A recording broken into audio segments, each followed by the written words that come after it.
My brothers and sisters, let me ask you a question that may pierce your heart. How can a nation of more than 1 billion people, blessed with the truth, blessed with revelation, blessed with the example of the greatest messenger to ever walk this earth, still find itself humiliated, divided, and powerless? How can the Ummah that once illuminated the world with knowledge, justice, and honor now find itself drowning in weakness? This question is not to provoke despair, it is to awaken us. Because until we face the reality of our condition, we will continue to stumble blindly. And unless we change ourselves, nothing will change. That is why you must listen closely, not to hear words, but to recognize the mirror being held in front of your heart. The very foundation of our strength as an Ummah is our connection with Allah. When that connection is firm, nothing can shake us, no matter how large the challenges may be. But when that connection is weak, even the smallest test can break us. The weakness of the Ummah today begins from within the hearts of its individuals. And the truth is painful, many of us have drifted away from Allah. We speak about faith. We identify ourselves as Muslims, but our relationship with our Creator is often shallow, limited to rituals without meaning, words without sincerity, and claims without evidence in action. We forget that strength does not come from wealth, numbers, or worldly power. It comes directly from Allah. When He is pleased with us, we rise. When we distance ourselves from Him, we fall, no matter how powerful we appear on the surface. Our forefathers were not strong because they had advanced weapons or vast armies. They were strong because their connection with Allah gave them courage, clarity, and resilience. With certainty in Allah, they stood firm even when they were outnumbered and outpowered. Today, however, we see the opposite. Despite being over 1 billion Muslims across the globe, many of us feel powerless. Why? Because the link with Allah that fuels true strength has weakened. Our tongues may recite His name, but our hearts are chained to desires, entertainment, and material pursuits. Instead of living to please Him, we live to satisfy ourselves, and that has left us spiritually empty. One of the most obvious signs of this disconnection is neglecting Salah. Salah is the backbone of faith, the daily reminder of who we are and why we exist. Yet many Muslims treat it as a burden, delay it until the last moment, or abandon it altogether. Imagine claiming to belong to Allah, but ignoring the very command that keeps the soul alive. Without Salah, the heart hardens, the soul dries up, and faith begins to crumble. How can we expect victory as an Ummah when countless individuals cannot even rise for Fajr? That one simple act of obedience, the prayer at dawn, has the power to discipline us, to align our day with Allah's will.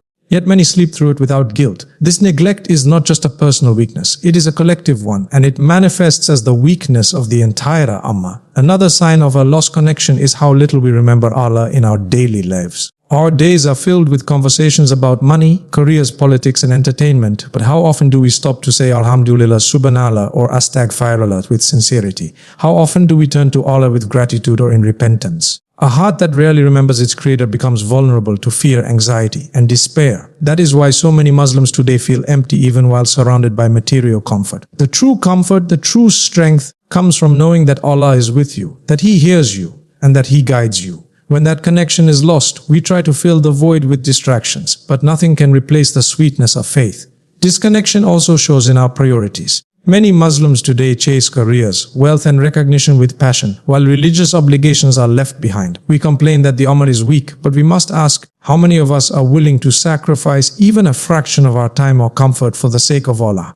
The companions of the Prophet would leave their homes, their wealth, and even their lives in pursuit of Allah's pleasure.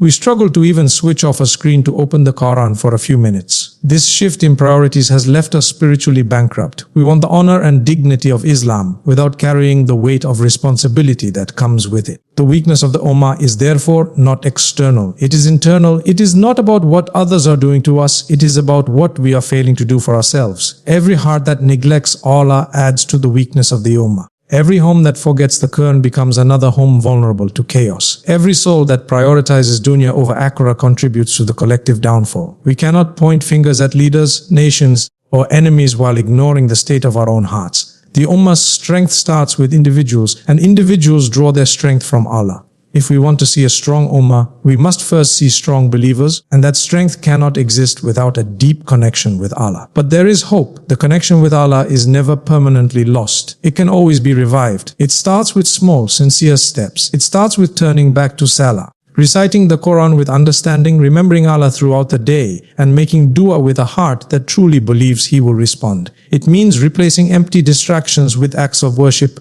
that give life to the soul. It means training ourselves to find peace not in wealth or entertainment, but in sujud. The more we strengthen this connection, the more resilient, united, and powerful the Ummah will become. The Ummah's weakness is a reflection of our hearts, but so too will its revival be a reflection of our hearts. If we reconnect with Allah sincerely, the change will not only touch our personal lives, but it will ripple across communities and nations. True strength is not out there waiting for us. It is already within us, waiting for us to return to Allah. And the day we reconnect with Him, the Ummah will rise again with honor, dignity, and strength. One of the greatest reasons behind the weakness of the Ummah today is the deep disunity and internal divisions that plague us. It is heartbreaking to see that a community blessed with the same Creator, the same Prophet, the same Quran, and the same Qibla has allowed differences to tear it apart. The strength of the early generations was never in their wealth or numbers, it was in their unity. When they stood together, they were like a solid wall, unshakable in the face of enemies and challenges. But today, instead of being a single body as the Prophet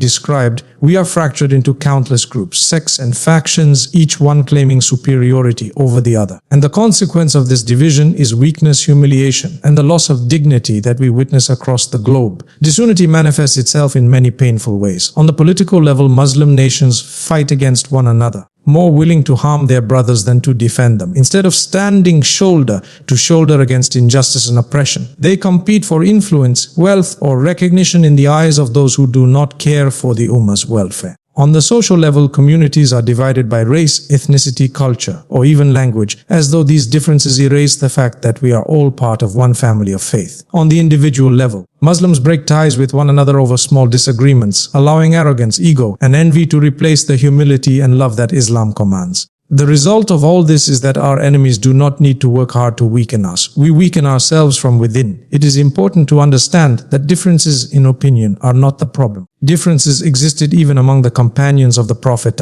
but those differences never led to hatred or disunity. They disagreed, but they respected one another. They debated, but they still prayed side by side. What has happened today is that our differences are not built on knowledge or sincerity, but on ego and pride. People argue not to find truth, but to prove themselves right. They tear down fellow Muslims to elevate themselves. This attitude poisons the heart and shatters the bonds of brotherhood, leaving the Ummah divided into groups that view each other with suspicion instead of compassion. The Qur'an and Sunnah constantly emphasize unity. Allah commands us to hold firmly to the rope of Allah altogether and not become divided. Yet we do the opposite. Instead of holding to the rope of Allah, we cling to our tribes, our ideologies, our political loyalties, and our personal interests. And each time we do so, we cut another thread of the unity that should bind us together. The result is an ummah that has numbers but no strength, resources but no influence, voices but no impact. Our disunity drains our potential, while others who are fewer in number but more united achieve far greater outcomes. The pain of this division is especially clear when we look at the suffering of Muslims in different parts of the world. When one part of the Ummah bleeds, the rest should feel the pain and rush to help. But what happens instead? Often the suffering is ignored or worse, politicized. Instead of coming together to uplift one another, we argue, blame, or remain silent. This lack of unity is why the Ummah feels abandoned, why our cries are unheard, and why our enemies see us as weak. The Prophet said the believers are like a single body. When one part hurts, the whole body feels the pain. But we have lost that feeling. We watch our brothers and sisters in pain through screens, and after a few moments of emotion, we move on with our lives. This indifference is a symptom of disunity, for if we were truly united, the pain of one would become the mission of all. Yet, it is not only the grand scale of disunity that matters. Even at the family and community level, unity is being eroded. Families break apart over inheritance, neighbors cut ties over minor disputes, communities split into rival groups over issues of leadership or management. These divisions weaken our local strength just as global divisions weaken the Ummah as a whole. If we cannot maintain unity within our own homes and communities, how can we expect to see unity across nations? The small cracks in our relationships build into great fractures that spread across the Ummah. The truth is that unity requires sacrifice. It requires humility, patience, and the willingness to put aside personal pride for the greater good of the Ummah. It means focusing on what unites us, the Shahada, the Qur'an, the Sunnah, rather than magnifying what divides us. It means forgiving others even when they wrong us, reconciling even when our ego resists, and seeking peace rather than fueling disputes. Unity is not the absence of differences, it is the ability to hold those differences without letting them tear apart the bonds of brotherhood and sisterhood that Allah has commanded us to uphold. If the Ummah truly desires strength, then unity must become a priority. Every individual has a role to play. We must start by mending our own relationships, within our families, with our neighbors, in our communities. We must refuse to let small disputes grow into divisions. We must learn to love one another for the sake of Allah, to support one another despite differences, and to come together on the values and goals that matter most. Unity will not be given to us from outside, it must be built from within. And once it is built, no force on earth can defeat a united Ummah that stands firm upon the rope of Allah.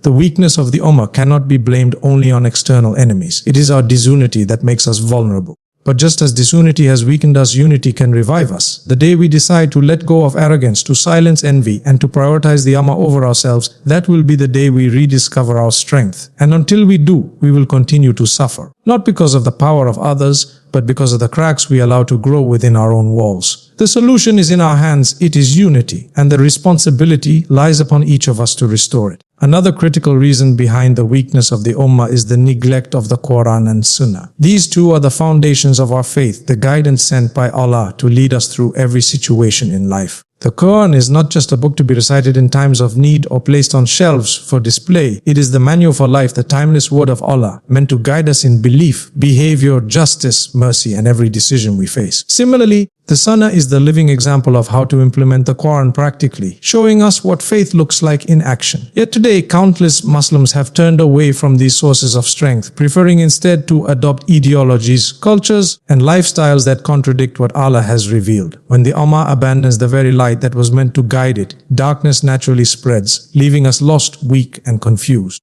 The neglect of the Quran is not simply about forgetting to recite it, though that is also widespread. It is deeper. It is about no longer treating the Quran as the central guide for life. Many of us recite verses in Ramadan without reflection, yet do not allow the Quran to shape our decisions, our goals, or our values. We treat it as something sacred in theory but disconnected in practice. When it comes to resolving disputes, managing wealth, governing societies, or even guiding our personal conduct, the Quran is often ignored. Instead, people turn to systems and philosophies that oppose Islamic values. This selective adherence weakens the Ummah, because without the Quran as the anchor, we drift aimlessly, pulled by the tides of worldly desires and foreign influences. Neglect also manifests in how little we understand the Quran. Many Muslims do not attempt to learn the meanings of the verses, relying only on memorization without comprehension. While memorization is noble, it was never the only goal. The true purpose was reflection, transformation, and implementation. When we do not understand what Allah is saying to us, how can we expect to live by His guidance?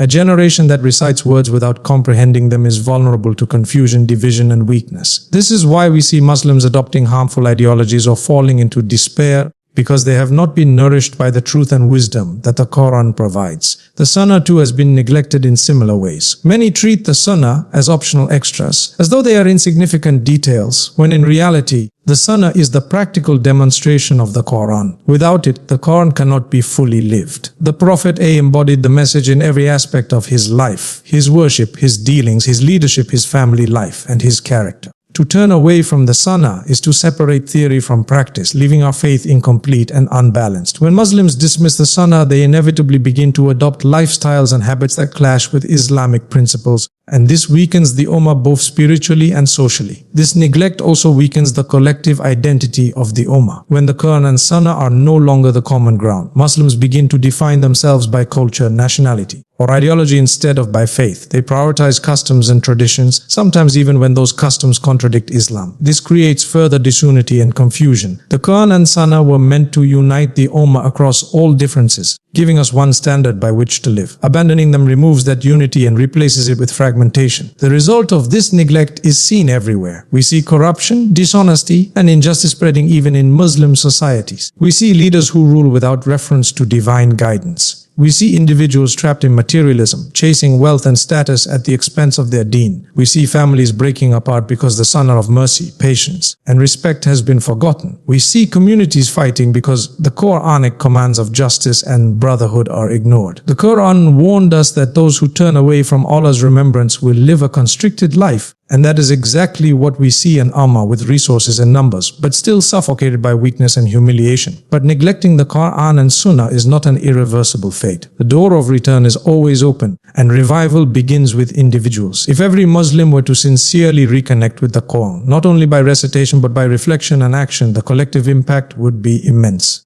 If families were to re-establish the Sunnah in their homes, praying together, showing mercy, speaking truth, the ripple effect would spread across entire communities. If leaders were to govern with justice and integrity, guided by the Qur'an and Sunnah, societies would regain dignity and stability. The transformation begins with one step: deciding that the word of Allah and the example of His Messenger are enough for us. The early Muslims became powerful not because of wealth or technology, but because they were people of the Qur'an and Sunnah. They lived by these sources with sincerity and conviction. Even their enemies acknowledged that their strength came from faith and discipline. Today, if the Ummah desires to regain its honor, it must return to what made it strong in the first place. There is no shortcut, no alternative, and no replacement. Without the Qur'an and Sunnah, we will remain weak no matter how much we strive for worldly power. With them, even the smallest of communities can rise with dignity and influence. The weakness of the Ummah is tied directly to its neglect of divine guidance. To reverse this weakness, every Muslim must commit to re-establishing the Qur'an and Sunnah at the center of life. This means reading with understanding, reflecting with sincerity, and living with action. It means prioritizing Allah's commands over desires, culture, or trends. It means letting the words of the Qur'an shape our hearts and letting the Sunnah guide our footsteps. Only then can the Ummah rediscover its true strength, honor, and purpose. The path to revival is not hidden. It is written in the Qur'an and lived through the Sunnah. All that remains is for us to return to it. One of the most dangerous diseases that has weakened the Ummah is the excessive love for dunya and the neglect of the hereafter. This attachment to worldly life has taken hold of our hearts, blinding us to the greater reality of what lies beyond. When the love of dunya enters the heart, it pushes out sincerity, courage, and sacrifice. It makes us fearful of loss, hesitant to strive, and unwilling to give for the sake of Allah. The Prophet warned of a time when nations would gather against the Muslims like diners around a plate. And when asked why, he said, "Because of your love for dunya and your hatred of death." This prophecy has unfolded before our very eyes. For the obsession with wealth, luxury, comfort, and status has paralyzed much of the Ummah, leaving it vulnerable and weak. Love for dunya manifests in countless ways. Many Muslims today measure success not by their relationship with Allah, but by how much they own, how high their position is, or how much admiration they receive. Careers, businesses, and worldly pursuits dominate the minds of people, while Salah, Khan, and remembrance of Allah are treated as secondary. When wealth is acquired, it often becomes a source of pride and arrogance instead of a means to serve Allah and uplift the Ummah. When loss comes, despair and bitterness replace patience and gratitude. This imbalance reveals hearts that are chained to dunya, unable to see that it is nothing but a temporary test. This obsession also affects the Ummah collectively. Instead of using wealth and resources to uplift the oppressed, fund education, and spread justice, vast sums are wasted on luxury, extravagance, and competition. Nations hoard wealth, individuals chase lifestyles that mirror those of the disbelievers, and communities prioritize worldly achievements over spiritual growth. The result is a society that may look prosperous on the outside but is hollow within. Such attachment breeds fear. Fear of poverty, fear of losing status, fear of death, and that fear makes the Ummah hesitant to take bold steps in the path of Allah. A heart that clings to dunya cannot stand firm in the face of trials, and an Ummah obsessed with dunya cannot rise with dignity. The tragedy is that dunya itself was never forbidden. Islam teaches balance: to work, to earn, to enjoy halal blessing,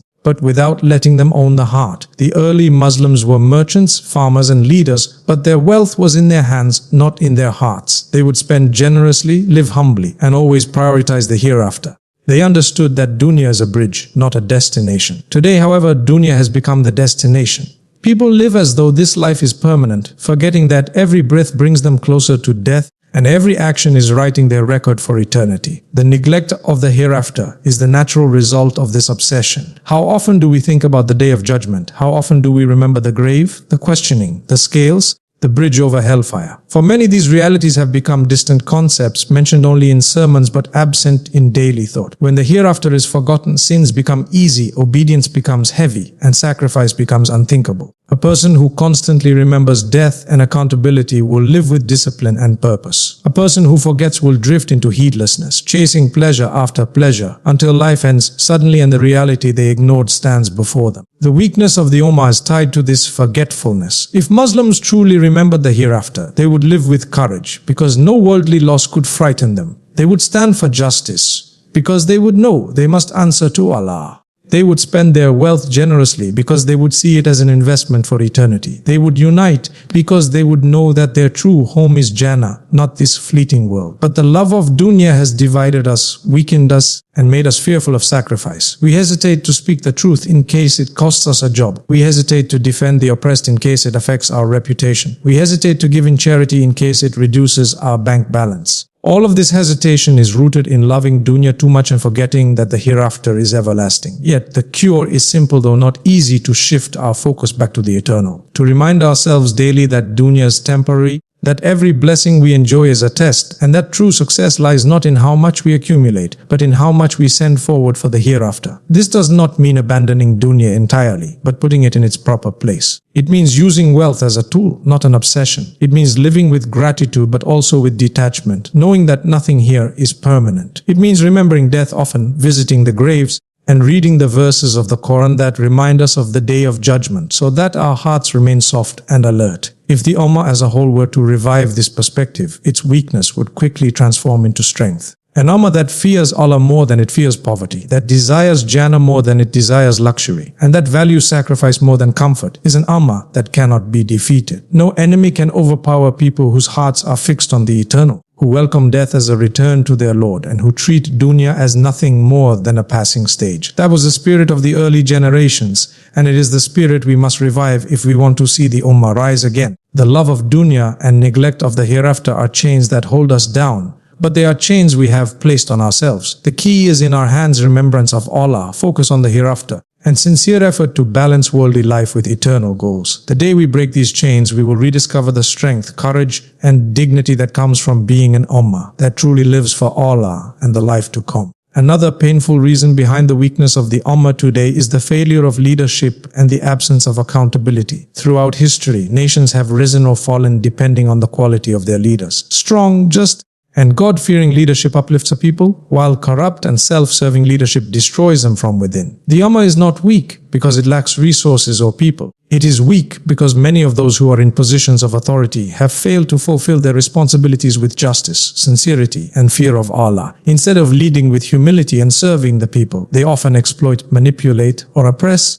leaving the Ummah disillusioned and divided. When leaders care more for power and wealth than for the deen of Allah and the welfare of their people, the Ummah inevitably suffers. Leadership in Islam is not about privilege, it is about responsibility. The Prophet said, "Every one of you is a shepherd and every one of you will be asked about his flock." This includes rulers, scholars, community leaders, and even parents within their homes. Yet in many cases, those entrusted with authority behave as though they will never be questioned. They act without transparency, make decisions that harm rather than uplift, and silence those who dare to hold them accountable. This absence of accountability weakens the Ummah because it creates cycles of corruption and oppression. When people lose trust in their leaders, they lose motivation, hope, and unity, leaving the entire Ummah vulnerable to enemies and external pressures. The failure of leadership also shows in the way priorities are set. Instead of prioritizing the protection of faith, the well-being of the oppressed, or the education and empowerment of the people, many leaders prioritize personal gain, political survival, or alliances with those who do not care for the Ummah's interests. Resources that could be used to build schools, hospitals, and institutions of justice are wasted on extravagance or hoarded for selfish use. This not only leaves the Ummah materially disadvantaged, but also spiritually weakened, as the very people entrusted to guide them fail to uphold the values of Islam in governance. However, it would be unfair to point at leaders without examining the system that enables them. Leaders rise from within the people. If the people themselves are disconnected from Allah, obsessed with dunya, and willing to remain silent in the face of injustice, then it is no surprise that the leaders reflect the same weaknesses. The absence of accountability exists not only because leaders refuse to be transparent, but also because many people refuse to demand better, either out of fear, ignorance, or apathy. The Prophet warned that if people see injustice and remain silent, they share in the blame. Therefore, the weakness of the Ummah is not only in failed leadership, but also in the failure of the people to hold leaders accountable in a way that pleases Allah. There are countless examples in Islamic history where strong leadership transformed the Ummah. Leaders like Abu Bakr, Umar, and others did not seek power for themselves. They feared leadership because of its weight, and when entrusted with it, they governed with justice, humility, and constant accountability before Allah. They lived simply, prioritized the welfare of their people, and ensured that every decision was rooted in the Qur'an and Sunnah. Their leadership brought strength and unity because it was driven by faith and responsibility. Today, we need leaders of similar character, not necessarily those in high political positions, but at every level of the Ummah, in families, communities, organizations, and nations. True leadership begins with serving, not ruling. The lack of accountability also creates an environment where oppression becomes normalized. When leaders act without fear of being questioned, injustice spreads unchecked. The oppressed cry for help but are ignored, and corruption becomes a way of life. This not only weakens the Ummah materially but also spiritually, because the mercy and justice that Islam demands are absent. The Prophet said that a nation which allows injustice to prevail will eventually be destroyed. If we look around the world, the suffering of the Ummah in many places is not only due to external forces, but also due to internal oppression that has been allowed to persist because accountability is absent. Yet there is hope if we recognize this weakness and work to change it. Accountability must become a central value in the Ummah once again. Leaders must be reminded that they are servants, not masters, and that leadership is a trust from Allah for which they will be questioned on the Day of Judgment. Communities must cultivate the courage to speak truth to power, to demand justice, and to support leaders who act with sincerity and integrity. Parents must raise children with the understanding that leadership is about responsibility, not privilege, so that future generations produce leaders of character rather than corruption. Scholars and people of knowledge must also fulfill their role by advising leaders sincerely and reminding them of their duties, rather than remaining silent for fear of losing favor. The failure of leadership and the absence of accountability are among the most devastating weaknesses of the Ummah, but they are not permanent. With sincere effort, fear of Allah, and a collective return to justice and responsibility, the Ummah can revive the spirit of true leadership that once made it strong. Every Muslim has a role to play in this revival by living with integrity, demanding justice, supporting the oppressed, and refusing to tolerate corruption. The day leadership is once again treated as a trust and accountability becomes the norm is the day the Ummah will rise again with dignity, strength, and honor. One of the deepest wounds weakening the Ummah today is the growing dependence on materialism and the gradual loss of spiritual connection with Allah. Materialism is like a slow poison that promises happiness, yet only leaves emptiness. It makes people chase possessions, status, and wealth while neglecting the very soul that gives life meaning. The Ummah has reached a stage where many measure success not by their closeness to Allah, but by the size of their houses, the cars they drive, or the wealth they accumulate. This shift in priorities has caused a spiritual drought, stripping the Ummah of the strength, dignity, and purpose that once defined it. When the heart is drowned in materialism, it loses the ability to connect deeply with the Creator. The Quran reminds us that true peace of heart comes only from the remembrance of Allah. Yet, in pursuit of worldly success, many Muslims have made their deen secondary, treating prayer as a burden, charity as an option, and worship as a ritual rather than a lifeline. This distance from Allah has made the Ummah fragile, because spiritual strength is the foundation of unity, courage, and resilience. Without it, even if the Ummah possesses wealth and numbers, it remains weak. The world today witnesses this contradiction. Millions of Muslims across the globe, yet their collective power is diminished because their connection with Allah is not prioritized over material gain. Materialism has also reshaped the mindset of individuals within the Ummah. Instead of focusing on simplicity, humility, and service to others, many are caught in endless cycles of competition and comparison. Social media has intensified this by creating illusions of success and happiness, leading people to crave lifestyles that may have no place in Islam. This obsession not only increases envy and dissatisfaction, but also erodes unity. As communities become divided by wealth, status, and social class, the rich often distance themselves from the poor, and the poor feel abandoned and humiliated, creating fractures within the Ummah that weaken it from within. The tragedy lies in the fact that Islam never condemned wealth or success. Rather, it teaches that wealth should be a means, not an end. The companions of the Prophet included some of the wealthiest men of their time, but their wealth did not control their hearts. They gave in charity generously, lived with modesty, and prioritized the pleasure of Allah over their possessions. Their wealth was in their hands, not in their hearts. Today, however, for many, wealth has become the goal itself. People work endlessly to amass it, neglecting their prayers, ignoring their families, and forgetting their responsibilities toward the poor and the oppressed. This unhealthy attachment weakens the Ummah because it makes individuals slaves to their desires rather than servants of Allah. Another devastating effect of materialism is that it blinds the Ummah to the suffering of its brothers and sisters around the world. When people are consumed with their own comfort, luxuries, and lifestyles, they fail to feel the pain of others. The Quran commands Muslims to care for the poor, to feed the hungry, to support the oppressed. Yet materialism has hardened many hearts to the extent that they can spend lavishly on personal desires while ignoring the desperate cries of their fellow Muslims. This loss of empathy is not only a moral failing, but also a source of weakness. Because the strength of the Ummah lies in its unity, mercy, and willingness to sacrifice for one another. Without this, the Ummah becomes divided, selfish, and vulnerable to external exploitation. Furthermore, dependence on materialism fosters a false sense of security. People begin to believe that their strength lies in money, technology, or possessions rather than in Allah. History proves that empires with vast resources crumbled when they abandoned morality and faith. The Ummah is no different. No amount of wealth or power can protect it if it is disconnected from Allah. In fact, the Quran warns that worldly riches can become a trial, a distraction, and even a punishment if they are misused. When Muslims forget that success comes only from Allah, they inevitably lose barakah in their wealth, their time, and their lives. The loss of spiritual connection is evident in the way many approach worship today. Prayers are rushed, Quran recitation is neglected, and remembrance of Allah is rare. Many fast in Ramadan but fail to carry its lessons into the rest of the year. This disconnect weakens the Ummah because the heart that does not remember Allah cannot remain steadfast against trials, temptations, or enemies. The Prophet taught that the strength of the believer lies in his relationship with Allah. But materialism has weakened that bond by filling hearts with worldly distractions. Yet, despite this grim reality, the solution is within reach. The Ummah can regain its strength by returning to simplicity, humility, and sincerity. Each individual must make a conscious choice to detach their hearts from materialism and reattach them to Allah. This does not mean abandoning wealth altogether, but rather redefining its purpose. Wealth should be seen as a trust and a amana, to be used for good, building schools, feeding the hungry, supporting dawah, and uplifting the oppressed. When wealth is used in this way, it strengthens the Ummah both materially and spiritually. The revival of the Ummah depends on reviving spiritual connection. This begins with sincere worship, praying with khushu, reading Qur'an daily, engaging in dhikr, and making dua with a humble heart. It also requires living with gratitude,